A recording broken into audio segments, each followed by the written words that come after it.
지금 제가 읽어드린 대로 이 요한복음 19장 3절은 너무나도 유명한 구절이죠. 서로 제가 설교도 여러 번 했던 구절이에요. 제목을 제가 가장 위대한 선언이라고 했어요.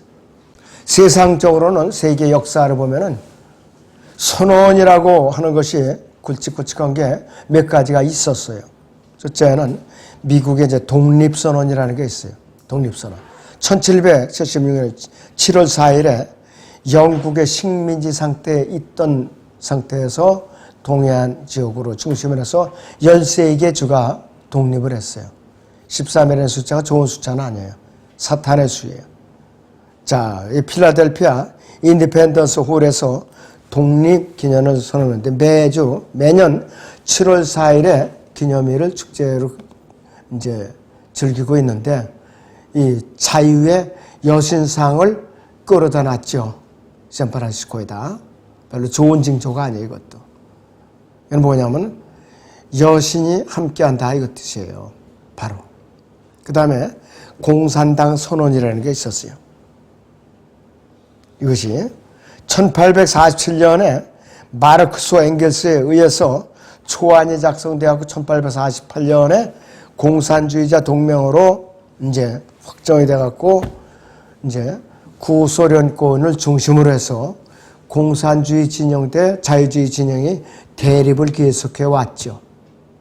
그런데 소련이 무너지면서 동구권이 이제 나토 쪽으로 많이 이제 편입이 됐죠. 결과적으로 이것도 온전하지 못한 선언이에요. 무너지고 말았어요. 또 그 다음에 대한독립선언이 있었죠. 1919년 3월 1일에 독립선언이 있었죠. 자, 그런데 이 독립선언을 바라는 대로 우리가 완전 독립을 했으면 좋겠는데 그렇게 되지 못했죠. 그 다음에 포츠담 선언이라는 것이 있어요. 1945년 7월 17일부터 8월 2일까지 연합국, 미국을, 영국을 중심으로 연합국하고 패전국인 독일, 일본, 이탈리아를 중심으로 한 패전국. 이제 어떻게 다룰 것인가. 포츠담이라는 이 세실리안 성당에서 열렸어요. 이게 포츠담 선언이라고 하는데 여기서 우리나라가 독립을 갖다가 해주기로 약속을 했는데 제대로 되질 않았어요. 독립을 하긴 했는데 곧바로 6.25 사변이 일어났죠. 남북으로 또 갈라져 있죠. 세계에서 유일하게 이 정전 상태에 있는 나라가 이북하고 남한이에요. 한반도밖에 없어요. 불완전한 독립이에요. 그리고 포츠담 선언에서 자기들이 제대로 하려면 대마도를 그 당시에 이 대한민국 영토로 다 넘겨줬어야 돼요. 근데 일본이 뛰어가지고 가버렸어요. 근데 다행히도 지난번에 국제사법재판소에서 공동관리로다가 판결이 내렸어요. 우리나라를 넘겨주기 직전 단계예요. 준비 단계예요. 그러니까 이 일본이 억울하다고 뻔뻔스럽게 억울하다고 항소를 제기했는데 아마 항소심에서는 우리나라로 즉시 넘기라고 판결이 내릴 거예요. 즉시 넘기라고. 그럼 이제 우리나라는 이제 그 일본 사람들 다 몰아내고 우리나라 여행 관광객들 왔을 때 조선인들 출입을 금지합니다. 버르장물 없이 이렇게 푸대져 버렸어요.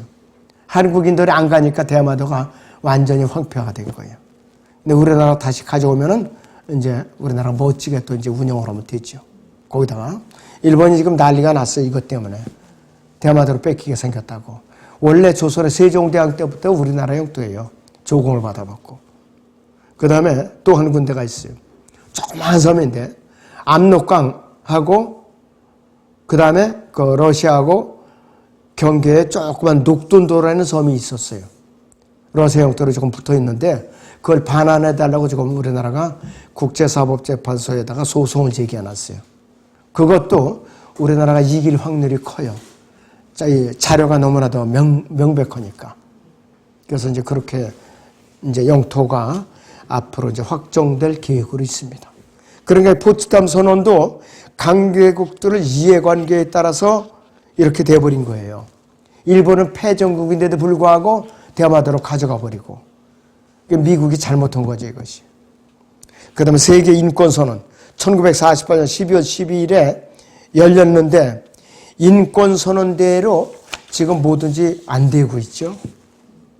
안 되고 있어요. 특히 공산권, 북한이나 중공이나 또 여러 공산권에서는 인권 문제가 아예 들은 척도 안 하고 있어요.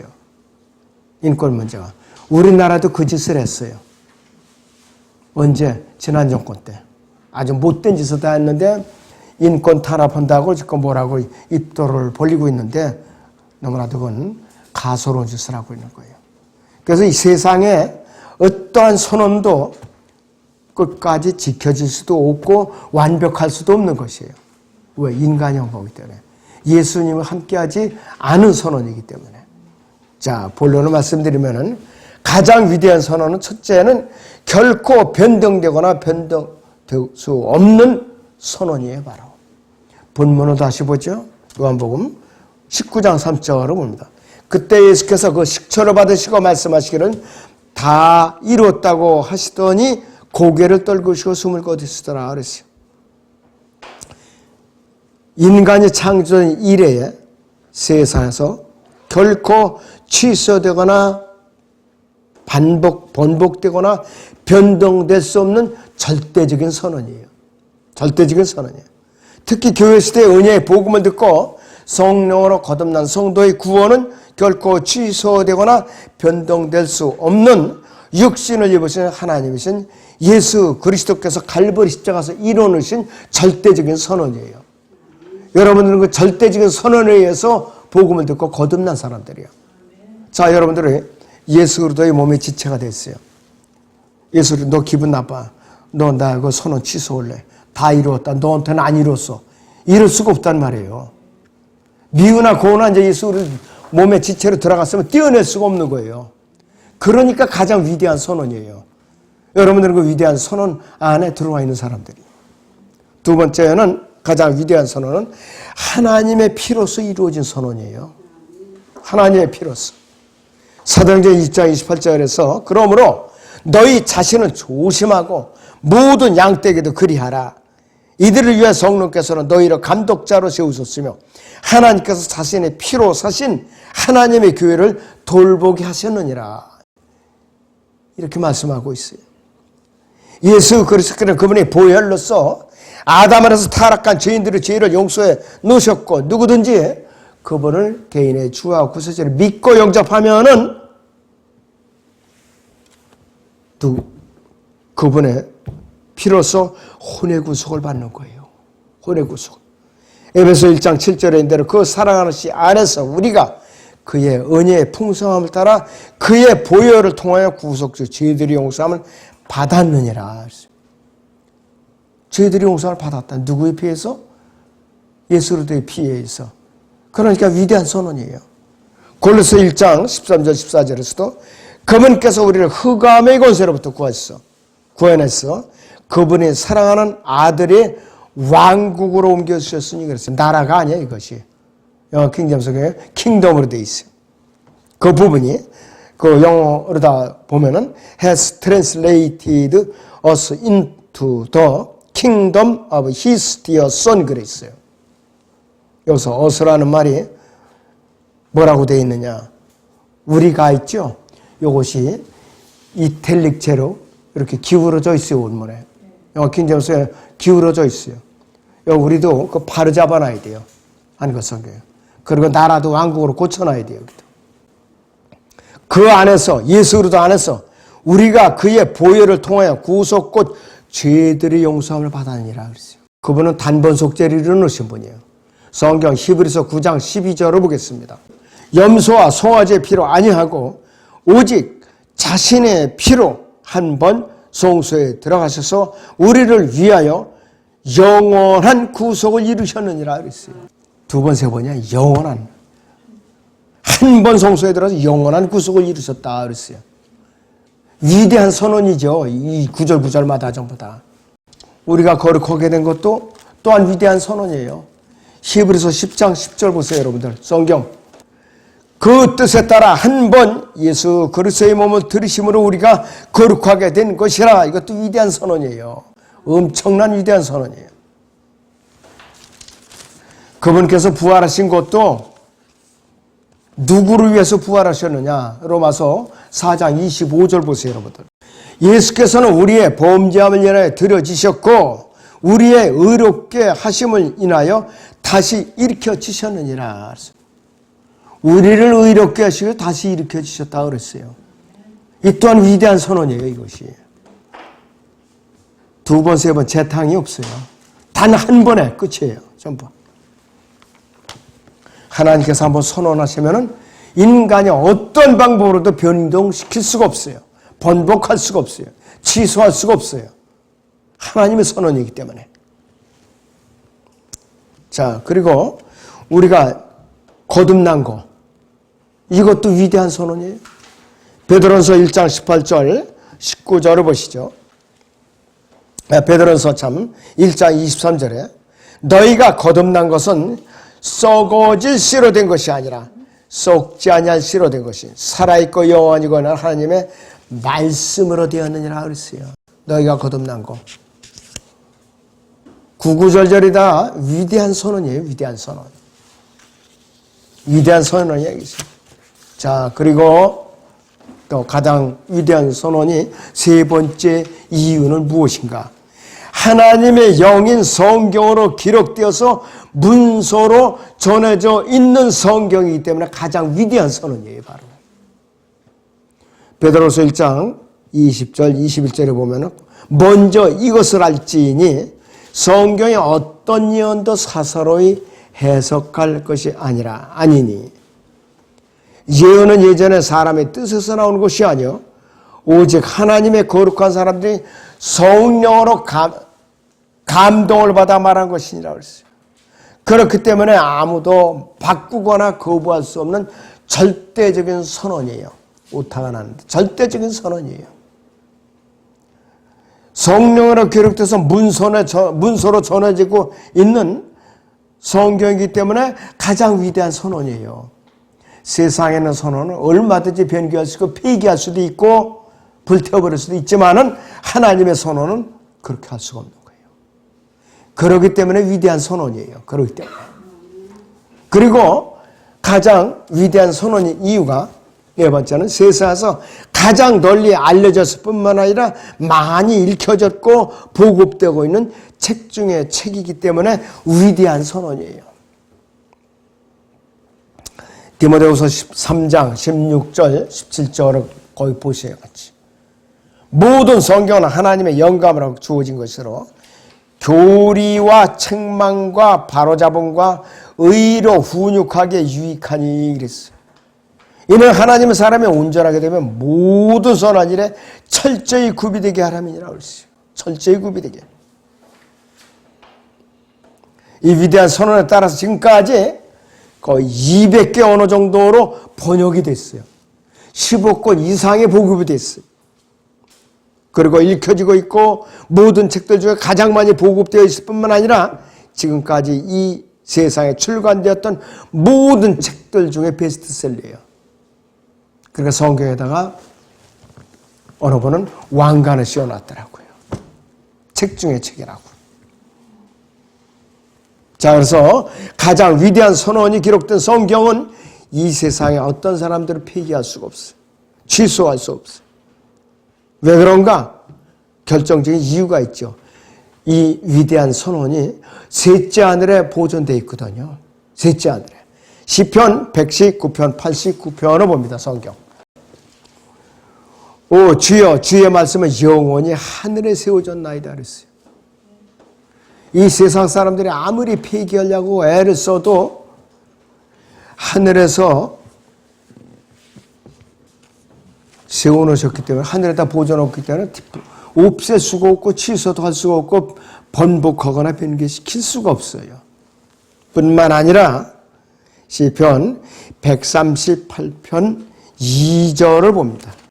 내가 주의 거룩한 전을 향하여 경배하고 주의 자애하심과 주의 진리를 인하여 주의 이름을 찬양하리. 이는 주께서 주의 말씀을 주의 모든 이름 위에 크게 하셨습니다. 하나님보다 높이셨어요.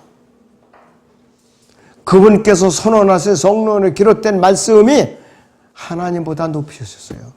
그러니까 인간이 감히 취소하거나 번개하거나 번복시키거나 삭제하거나 폐기시킬 수가 없더라 이거예요.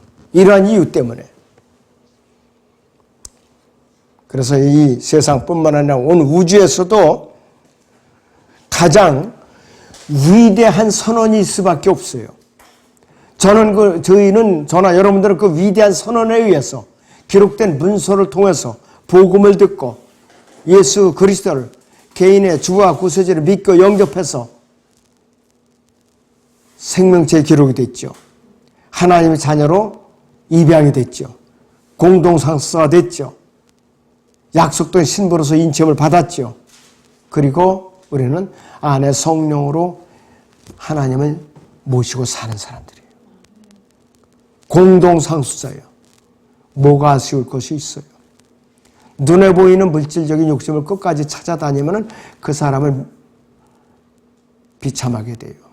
왜? 보이는 것만 쫓아다니니까.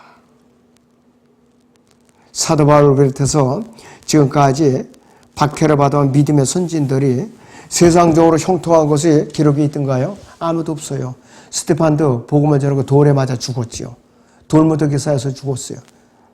사도 바울은 감옥에 수도 없이 갇혔고 매일 수도 없이 맞았고 헐벗고 굶주리고 난파단 배에서 고생을 했고 감옥에 갇혔고 끝에 가서는 참수형으로다가 일생을 마감했죠. 베드로는 전해지는 바에 의하면 십자가에 거꾸로 못을 박아서 이제 순교로 나갔다고 그렇게 전해지고 있죠. 모든 사도들이 평안하게 일생을 마친 사람들은 거의 없어요. 여태까지 순수하게 정말로 목숨을 다해 믿었던 수많은 사람들이 껍질이 벗겨서 죽음을 당한 사람, 독사로 잔뜩 누운 포도자리에 누워서 물려서 죽은 사람의 산채로 이 항문에서 창으로 다 끝까지 꼬챙이를 집어넣고 죽임을 당한 사람, 별별 사람이 다 있어요. 저나 여러분들은 너무 편안해. 너무 편안해 지금. 너무 편안하다 이것이요. 그리고 설교를 듣고 돌아가면은 그대로 잊어버려요 또. 기도를 하시라고 여러분들은 기도 제목을 나눠드리면 그냥들 다 여전히 버리고 가세요. 하나님께 보통 지혜를 짓는 게 아니에요. 꼭 가져가세요 여러분들. 중보기도를 하세요. 복음을 전할 수 없으면 내가 집에서 방에서 무릎 꿇고 성도들 위해서 기도라도 해주셔야죠. 기도 제목을 갖고. 그래서 우리는 이 위대한 선언의 의미를 잘 우리는 되새김질을 해야 돼요. 실행으로 옮겨야 돼요. 살아있는 믿음으로 우리가 옮겨야 돼요. 그래야만 우리가 그리스도의 심판석 앞에 섰을 때에 칭찬이 있고 보상이 있어요. 그렇지 않으면 뭐다 그 불에 다 태워가지고서 잿더미밖에 건져낼 것이 없어요. 다른 성도들은 상급과 유업을 받는데 나는 뭐냐 이거예요. 가서 그냥 얼굴을 고개를 푹 숙이고 들지도 못하고 낯이 화끈거리고 그럴 꼴을 당할 거냐 이거예요. 미리미리 여러분들 대비하시기 바랍니다. 기도하겠습니다.